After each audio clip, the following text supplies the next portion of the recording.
Hey travelers, guess where I am? This is the Cathedral of Salt in Zipaquirá, Colombia, one of the wonders of this country, and I'll show you how to get here in this video. Let's go.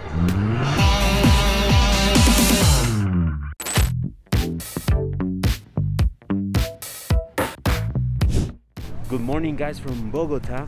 Today I'm taking a train to go to a very special place, one of the wonders of Colombia, the Cathedral of Salt in Zipaquirá. Cathedral of Salt is located inside the salt mine of Zipaquirá and it started being built in 1991 after a national contest that Roswell Garavito won.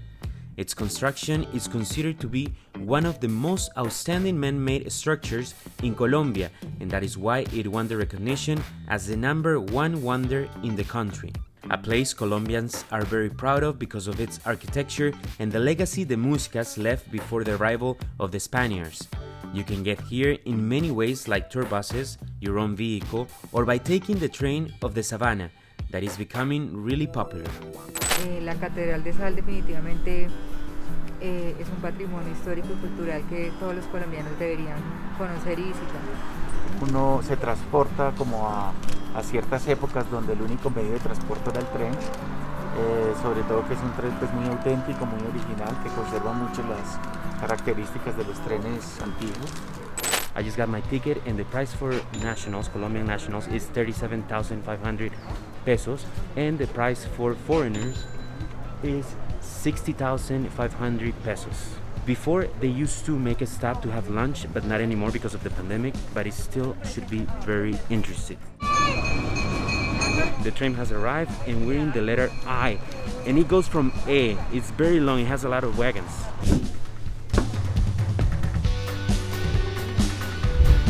Vivian and Linda, the girls we met in the tour in Bogota the first day, are coming along in this trip as well, so it's gonna be fun.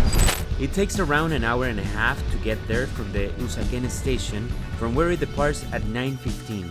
During the journey, you can buy your entrance ticket to the cathedral and you can also enjoy live music.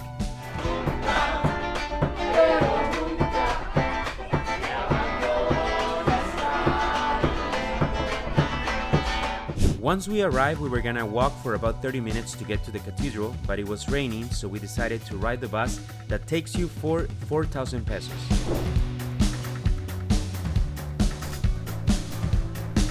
We're here.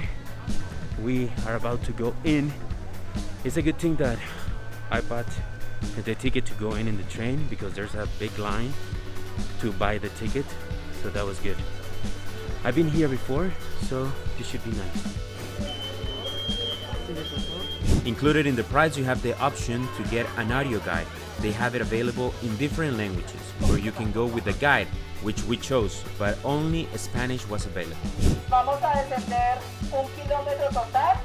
We're going to a very colorful tunnel first, and it's gonna start. There's salt as soon as you start. You touch the walls, and there's salt. Also, there's lights that showcase flags of the world, and we're starting the route to the church. It's really dark.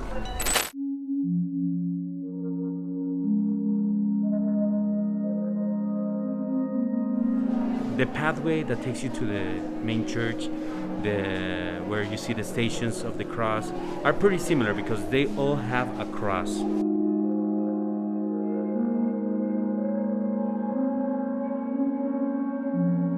We've reached the balcony where you can see the cathedral itself. The cross is huge. It's beautiful. This is my favorite part, definitely.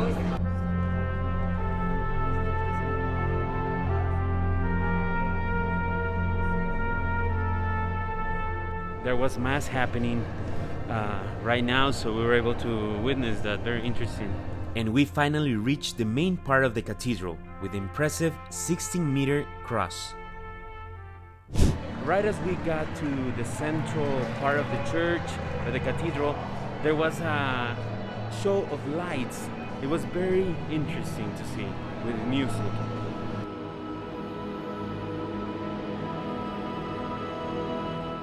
In the center, you will find the creation of God, a marble sculpture inspired by Michelangelo's creation of Adam.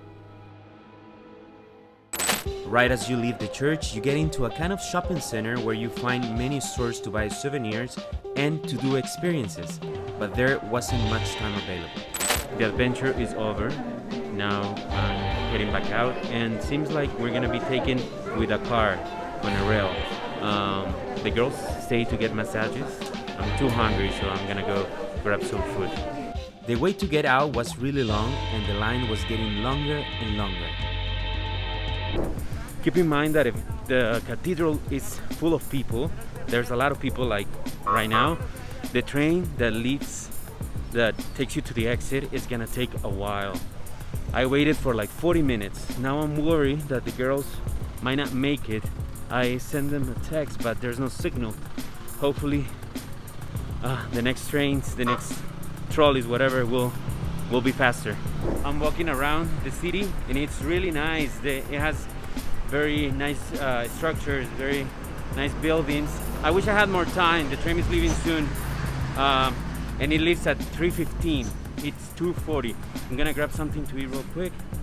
I'm gonna hop on the train. Hopefully I'll see the girls. They haven't texted me yet. But next time, for sure, I'm not coming in the train. It's too short of a time. Since there wasn't much time, I had to grab something quick to eat. Chicken empanada looks like. Also got a beef empanada. 10 minutes left for the train to leave, and the girls are not here. They're not picking up. This is stressful. I hope they make it. We all knew it was 3:15. The train just left, and finally I got a text message from the girls. They just got out of the mine, the cathedral. They had to wait a long time like I did. They didn't anticipate that it was gonna take that long to exit the cathedral. So now we're heading to Bogota, and they're gonna take a cab. Back in Bogota, still chilly, and going on a train is always a great experience, but take in consideration that if you go and come back in this train, your time is gonna be really short, about 4 hours to do everything you can. So it might be a good idea to just go in the train or come back in the train if you leave earlier. That's probably what I'll do next time. It's still a great experience, and I will see you in the next video. Bye.